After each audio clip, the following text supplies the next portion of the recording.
It's like, I forgot to tell you, I have this thing and it's just like deer in headlights. Right. Hello, guys. We are connecting to Entrepreneurial Connections Movement. My name is Renee Rebar, your host in here. I should be familiar by now. I've been coming in here hanging out with you guys. And I have Miss Courtney Love Gavin with me today. Woo! Hi! Now, Courtney, I'm going to let you introduce yourself, but I just want to say a few words as to why I'm bringing you in. There is a lot that's being canceled right now, like basketball. I know that was a big problem in my family. Like, a lot of hearts were breaking. So whether you're live or on the replay, if you've had things that were canceled recently that you were looking forward to, let me know in the comments. And of course, Courtney is a member of this community. Hello, Susan. Hello, Francia.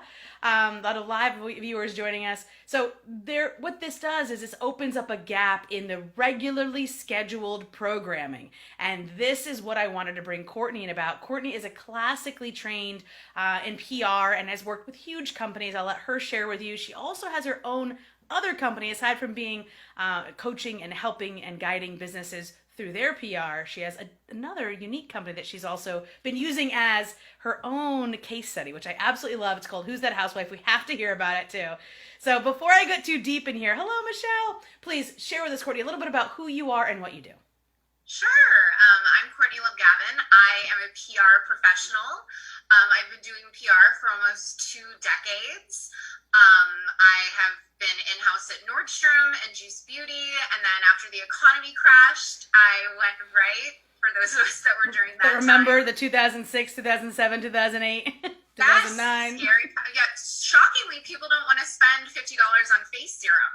So Right. then I decided that I wanted to go to something that I felt was more sustainable. So I went into tech, where I worked with HP and Adobe and Google, and also some non-tech companies like Pantone.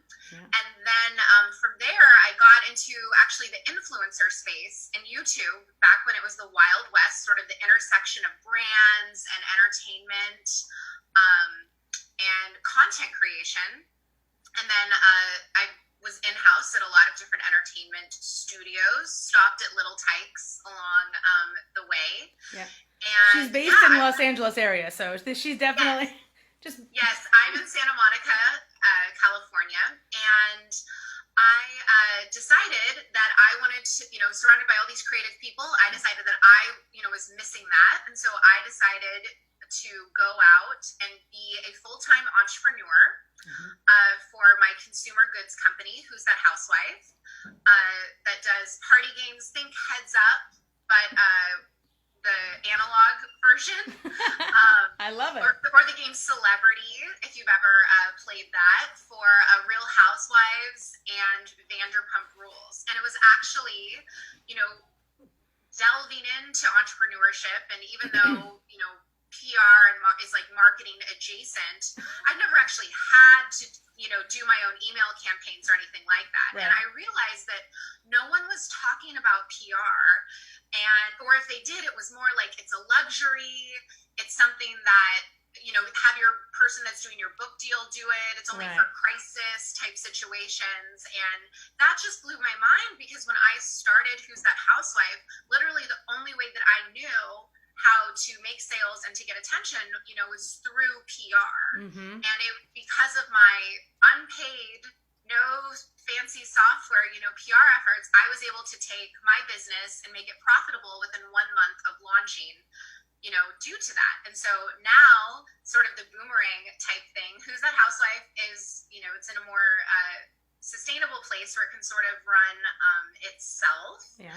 And I really want to help other entrepreneurs and small business owners to help get their stories, out into the world. Yeah, I love it. It's a great story. And I think that you really nailed it, because so many of us look at PR as, that's just something that celebrities use.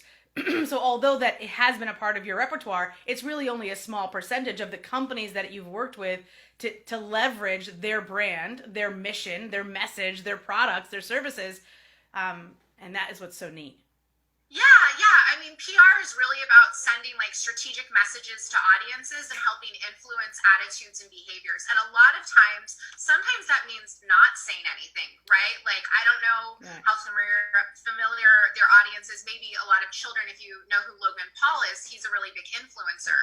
And there was this whole thing about him going to a forest in Japan and doing some very wrong. He showed a dead body on YouTube, and parents. Anyway, well, he was part of our network, and we ran his YouTube channel, where brands pay a lot of money to have their product advertised, and so during that time, my company and everything became, unscathed. I was not Logan's publicist. It was more about the business end of things in our association. But, we didn't want to be in the press. And so it was really about how can we pull back and make sure that we're not sort of like brought into this thing. So, I think that is, celebrities and crisis management or being famous or having articles out there is one sort of like piece of the overall PR about like what is your reputation, why do people trust you, awareness, authority, and other things, marketing, sales, journalism. It connects everything. It does connect everything. And this, I love the way you explain it, because I think by getting to know you better,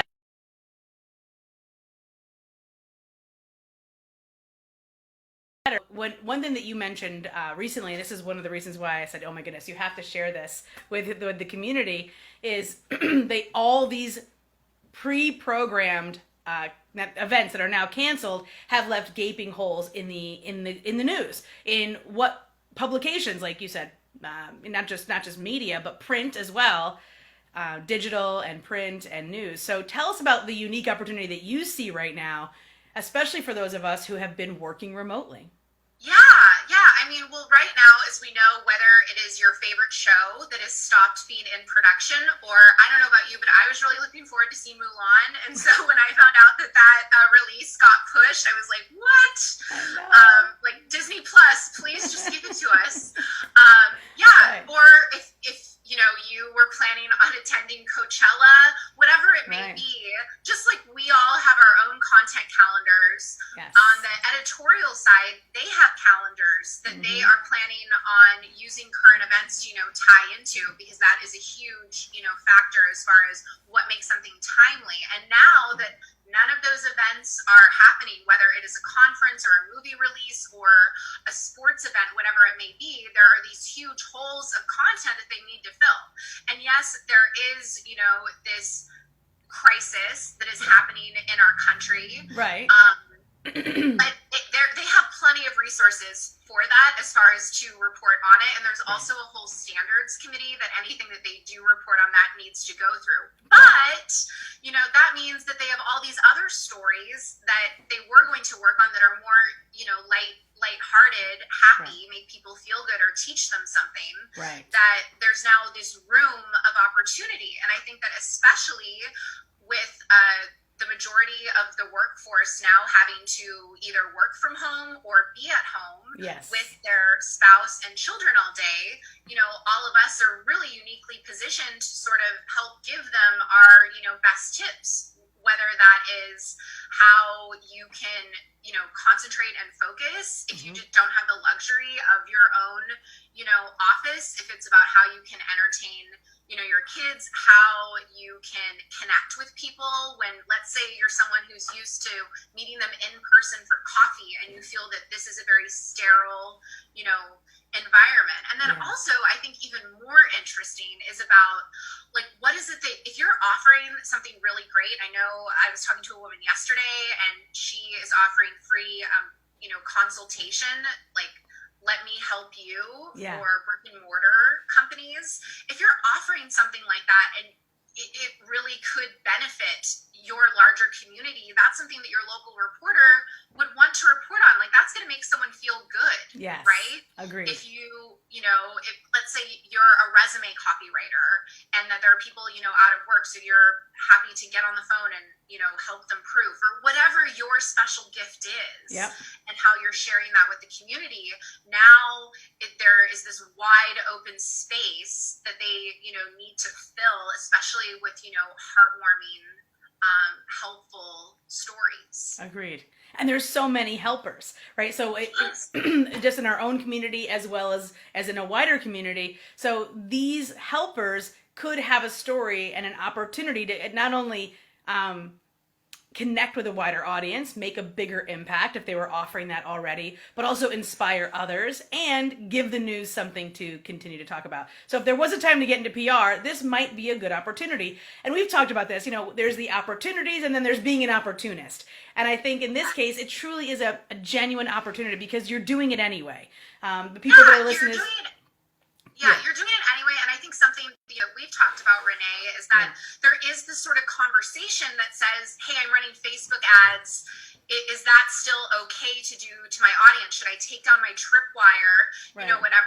Whatever it is. And I think that if you haven't considered PR before, or if you haven't really gotten into it, now is a really great time because it is a way that you can connect with your ideal audience and others, right? Because it's a platform that is outside of yours, and it is in a really genuine, authentic, coming from a place of service and connection. And because it's coming through the PR lens and there's someone else that is sort of like the gatekeeper of it, you don't have to worry about, am I going to come off, in this way? Is it going to be in poor taste? Right. Or, and anything like that? Because the nature of PR is really like, how can I help serve, this specific audience? Completely. And it's that twist that I noticed that a lot of people don't cross that bridge. That bridge that you just said, there's that human factor. So it's unlike us creating an ad, trying to connect with our audience, or creating some kind of content and trying to do the right thing, but maybe we just don't have the right vantage point. By going through the PR realm, that other human naturally will help us filter out what is in poor taste, what needs to have the light shown on a little bit brighter, and what could be dimmed a little. And really, like, what can you take away? What can readers take away from that? Right. So an example of something that wouldn't necessarily be like of service to others is Shopify is giving all of their employees $1,000 so that they can get supplies for the virus. That's awesome for Shopify. I read about that on my stock app, that just sort of reports on what companies are, doing. But that's something that really only benefits Shopify's, employees and stuff like that. Right. However, if you could pitch a story that talks about how now is really a great time as a company to step up and give back. And if you're someone that sort of helps advise companies on what they can do, let's say you're someone who works with employee relations or things like that, you could use that Spotify thing as an example and then talk about, and here's how small businesses can do that, right? Yep. So I think that there is like a lot of ways, everyone has expertise, everyone has something to share and to give. And it's really the people that we read about or we hear about, they're not necessarily the most brilliant person or anything like that. Right. They're just the ones that are taking action and are, putting themselves out there. Yep. I love it. I love it so much. And so for those of you listening, whether you're live or on the replay, if you have ideas or if you have questions for Courtney, please put them in the comments. She is a member of this community. She is a member of this group. She will check it out. And by all means, follow her, connect with her, because what she shared with you today is literally just the tip of the iceberg. But I thought it was so important that to highlight the opportunities that are available to you from a genuine from a genuine helper standpoint, and that PR is truly that beautiful lens that we can all shine the light through. Yes, and I want to hear more about what people are doing and how they're helping, and not just in the group, but I think that there's great opportunities to get them out there. And if people are wondering about sort of how they can get started and things like that, I have 2 awesome freebies on my website. Yes, yeah. One of them, if you sort of have your idea and you're like, okay, I really want to make sure that my pitch lands, I have a really fast and easy pitching cheat sheet, like do's and don'ts. Yes. Sort of just like a checklist to go through. And then if you're wondering, okay, where's my best audience? How can I sort of start engaging and coming from a place of service when it comes to activating your PR? Yes. I have a profitable PR guide that lays everything out. Love it. Awesome. Well, make sure we put those links in the comments also, and please ask your questions. We're definitely continuing to bring as much value as possible, free resources right here into the community, and I'm so thankful that you're willing to come and share today, Courtney. Oh, no, I'm so thankful to be here and part of this amazing community. All right, thank you. Have a great day, guys. Thank you so much for joining.